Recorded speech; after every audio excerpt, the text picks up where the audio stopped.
Hey guys, Kevin here, and I have what is probably the most overlooked story of this month, and it is so important. This week, after a march on City Hall by students, Mayor Catherine Pugh, that's right, Mayor Pugh, announced that she is planning to bus thousands of students to Washington later this month for the March for Our Lives. So you have the mayor of Baltimore exploiting students, using these students to push her left-wing agenda. And that's not even the most outrageous part of the story. Mayor Pugh said Thursday that it would cost $100,000 to provide 60 buses, lunch, and t-shirts for about 3,000 students. Now, guys, we have seen stuff like this before. Back when Obama was elected president, for the inauguration, a lot of these inner city schools bus kids in, and they gave them t-shirts and hats and all kinds of Obama garb. And this is something we see time and time again. The Democrats, they use these schools as indoctrination camps, and they exploit these children, especially these poor inner city schools. And I want you guys to see these statistics here. All right, so let's start by talking about the condition of these Baltimore schools, and then we'll move into the academic failings. So Baltimore schools are often compared to third world schools. The majority of Baltimore schools need renovations from the ground up. Many of these schools do not have access to clean drinking water. They need new plumbing. They need new textbooks, new desks. Pretty much everything needs to be replaced in these schools. Just this year, the governor of Maryland had to authorize $3.5 million in emergency funding to fix the heating systems in Baltimore schools. This was after a protest, and you can see in the picture, where kids were shown wearing coats, heavy winter coats, and breathing steam inside the school. I mean, they were literally freezing inside these schools. But no, we need to spend $100,000 sending these kids to Washington to protest our Second Amendment rights. Let's go ahead and talk about the academic failures of Baltimore schools. So these Baltimore schools have one of the highest truancy ratings in the United States, with over 40% of their high school kids being chronically late or altogether absent. Now, just 16% of 8th graders and 14% of 4th graders were proficient in reading in Baltimore schools. That's according to a 2013 assessment of educational progress. That same assessment showed that out of 39 Baltimore high schools, 13 high schools had zero proficiency in math. That means out of all those 13 schools, not one student scored proficient in math. That is just terrible. Baltimore ranks near the top in per pupil spending for big cities. So this is something we see a lot, guys. These left-wing run cities, these inner cities especially, they complain about funding constantly, but they are so corrupt. These public school systems are so bad, and they focus so much on indoctrination instead of education that they cannot have enough money. There's no amount of money in the world you could give these schools where they would help these kids. The problems are with the family, the problems are with bad teachers and teachers' unions that protect bad teachers, and that's what these kids should be protesting. All right, guys, so here's where the real hypocrisy comes in. Baltimore has some of the strictest gun laws on the books in the United States. They already have an assault weapons ban in Baltimore. They have a high-capacity magazine ban in Baltimore. They have all the laws the left say they want to push on the rest of America. In fact, you can't even own a firearm in Baltimore without it being registered and having a permit to carry it. So with all these laws, you would think that Baltimore would be the safest city on the planet, right? It would just be a utopia because of all these liberal policies.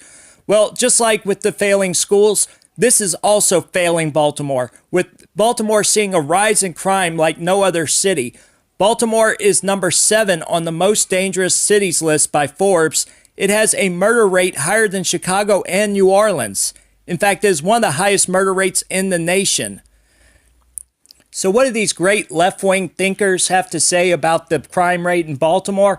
Well, when asked about a new gun law they just passed, City Councilwoman Mary Pat Clark said, "I believe they're carrying these unregistered guns to protect themselves. But police officers are supposed to be protecting the streets. They shouldn't be carrying guns to protect themselves in Baltimore City. We should be doing the protection. Now, guys, this is cognitive dissonance at its best from the left.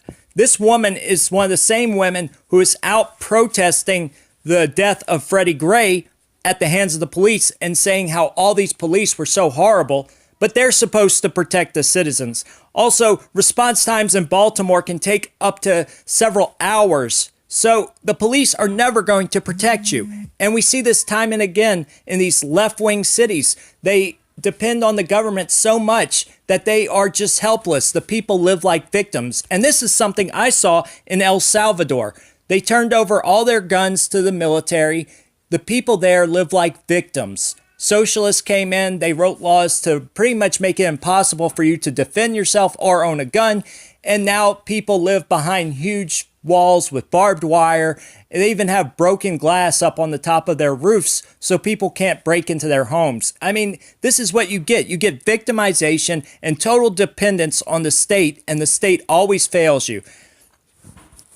All right, so that brings me back to the kids. These kids who are being exploited by the very left-wing politicians who pass these bad policies that have left their city and schools in such dire straits.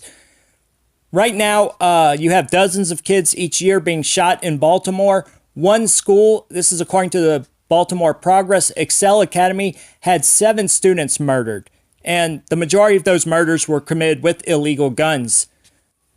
So now these kids are going to be bust into Washington, D.C., our nation's capital, where they are going to protest against our Second Amendment rights while promoting the very policies that put their lives in danger every day and have made their city such a dangerous place.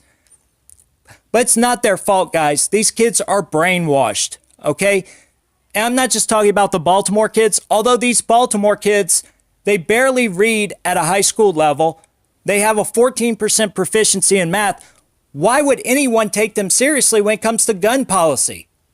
These kids don't even probably know how to read the word AR-15, but they are out there protesting our Second Amendment rights? I don't think so. And I'm not just talking about Baltimore kids.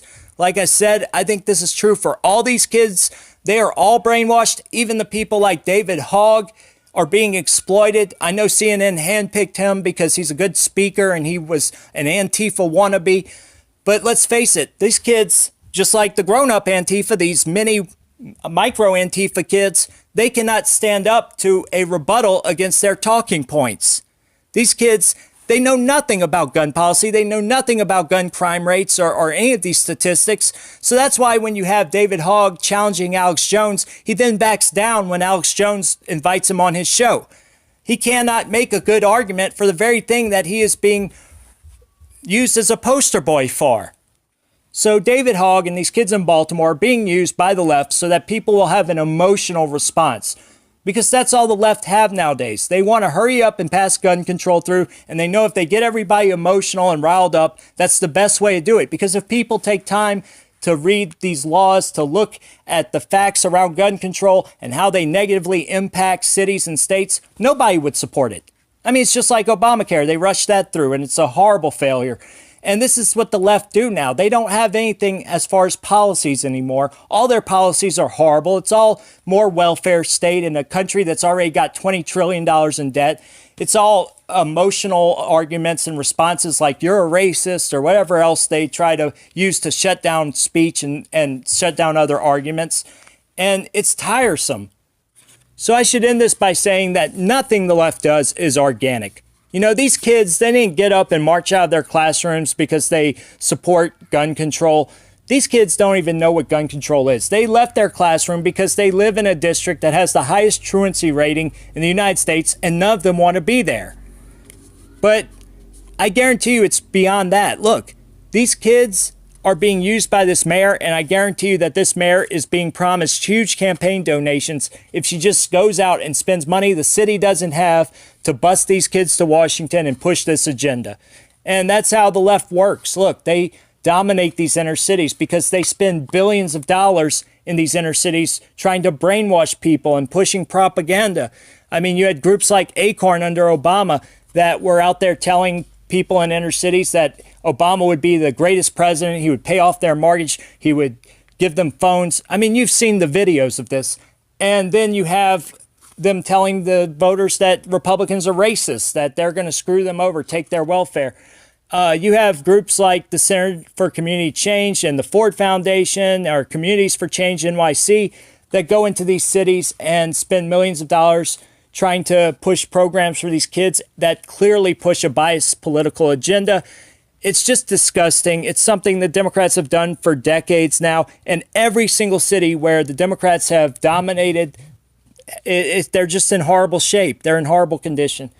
So guys, I feel bad for these kids, but we really have to push back. We should go do some protests. We should be out there trying to call these kids out, or call the people controlling these kids out. Definitely, write op-eds against this mayor, do videos like this. Wake people up to this stuff, because it is just, like I said, despicable. All right, so I'm out. Guys, like and subscribe to my channel. My current main channel is called InfoWars Stop the Purge. I changed the name just to show solidarity against the YouTube purge. This one is Patriot Punk, or you might be watching me on the Liberty Network, in which case subscribe to all three, and definitely watch the videos on the Liberty Network. Dapperton's done a great job with that stuff. So I'm out, guys. Later.